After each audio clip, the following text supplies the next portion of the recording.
Al via oggi gli esami di Stato dell'era dopo Covid-19, norme rigorose adottate dalle scuole di tutta Italia, distanza di sicurezza tra l'esaminato e la commissione esaminatrice. Gli esami vengono svolti un alunno per volta. Gli alunni accompagnati dai genitori che possono assistere all'esame, solamente uno, deve prima entrare e firmare un'apposita dichiarazione con i propri dati identificativi e solo dopo si potrà accedere all'esame. Quest'anno anche la novità della Croce Rossa Italiana con una postazione Covid nelle vicinanze di dove si svolge l'esame. L'esame dura circa un'ora, poi si passa all'altra candidata. A fare la maturità e sono abbastanza ansiosa, però penso che andrà tutto bene, diciamo. Ti sei ritrovata con i tuoi colleghi di scuola? Ecco, che anno è stato? Un anno monco? Una tua impressione, insomma? È stato un anno, diciamo, strano, che ha deluso un po' le mie aspettative riguardo l'ultimo anno, perché avrei sinceramente pensato di passarlo con i miei compagni. In realtà siamo stati 3 mesi in casa, in quarantena, però dai, ci siamo tenuti in contatto attraverso la didattica a distanza, che ci ha permesso di mantenere un rapporto con i professori e con gli alunni. Ecco, una cosa impensabile fino a qualche anno fa, no? Esatto, chi se lo poteva immaginare che saremmo rimasti tutti insieme, tutti a casa per 3 mesi, senza poter uscire, senza poter vedere i nostri amici, avere rapporti sociali. È stata abbastanza dura, però alla fine ce l'abbiamo fatta. Ecco, lei ha deciso di accompagnarla, un po' all'antica, insomma. Mi tocca, anche perché sono di fuori, quindi bisogna accompagnarla qua con la macchina e poi mi hanno detto che posso anche diciamo, testimoniare e accompagnarla sopra all'esame. Cioè può assistere all'esame di sua figlia? Sì, a quanto pare sì, con le dovute cautele che ci sono. È differente dagli altri anni, più difficile. Poi con il fatto di questa scuola a distanza sarà più complicato. Comunque alla fine, insomma... Vabbè, ce la faranno. Allora, ci sono delle regole precise da seguire, i ragazzi non possono entrare, devono fare la certificazione, ecco, voi siete qui all'ingresso, ecco, cos'è che fate effettivamente? Gli utenti che entrano devono seguire un percorso, che abbiamo predisposto un piano per il percorso, e poi all'ingresso devono compilare l'autocertificazione sia l'allievo e sia eventualmente il genitore che l'accompagna. Allora, siamo con il vicepresidente dell'istituto perché ci darà una panoramica su come si stanno svolgendo questi esami di Stato un po' insoliti per via del Covid-19.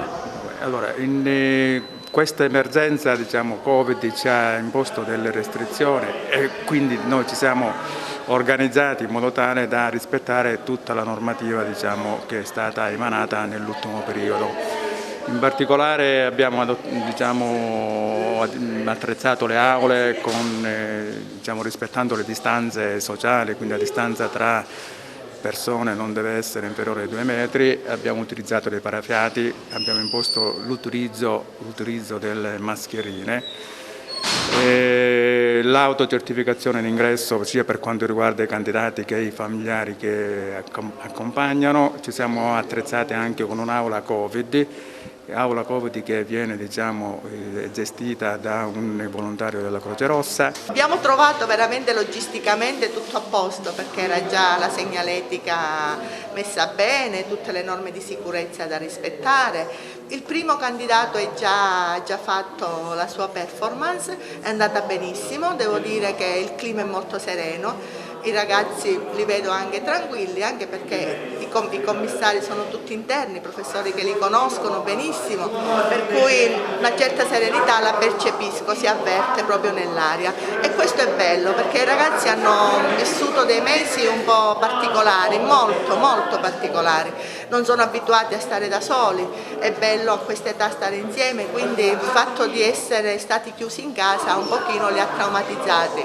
E devo dire che la prima ragazza ci diceva proprio questo: è strano che non ho i miei compagni qua con me perché ha potuto assistere solamente una persona all'esame come da regolamento, però devo dire che è andato benissimo, il clima è sereno e questo ci conforta e mi piace. Ci sarà un'ulteriore prova oltre a questa?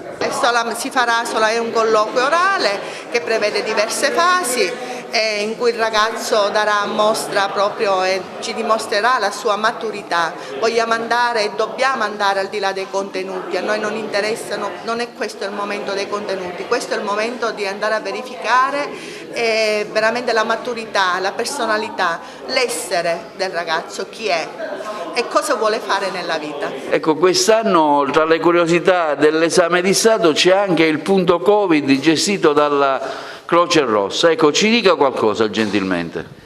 C'è stato un accordo tra MIUR, Croce Rossa Italiana e Istituto Superiore della Sanità. Hanno convenuto che venissero fornite delle linee guida per quanto riguarda la sicurezza in ambito lavorativo e quindi vengono date delle indicazioni proprio per quanto riguarda la presenza, per esempio, dei dispenser più che il distanziamento tra le persone. La nostra presenza è comunque molto discreta, nel senso che vuole essere semplicemente quella di supporto per quanto riguarda i docenti nella verifica della distanza tra le persone e il rispetto di quelle che sono le indicazioni date.